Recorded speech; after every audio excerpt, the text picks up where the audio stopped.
मर्यादित लोकच क्रांती करतात. व्यासपीठात मला संधी देते, 2 शब्द बोलायचा आभार मानतो.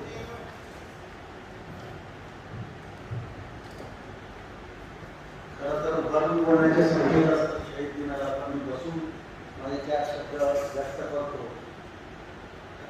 सिर झुकाओ इन लोगों के लिए जिनके नसीब में ये पैगाम आता है. खुशनसीब है खून उनका जो अपने देश के लिए काम आता है. असे हे क्रांतिकारी लोक ज्यांनी आपल्या देशासाठी रक्त वाहिलं आणि त्यांच्या सगळ्यांच्या जयंत्या साजऱ्या केल्या जातात, पण या लोकांची पुण्यतिथी साजरी केली जाते. म्हणून जन्मदिवसापेक्षा ज्याचा मृत्यूदिन सोहळा असतो त्यांना आपण सन्मान केला पाहिजे. कारण हे लोक जे आहेत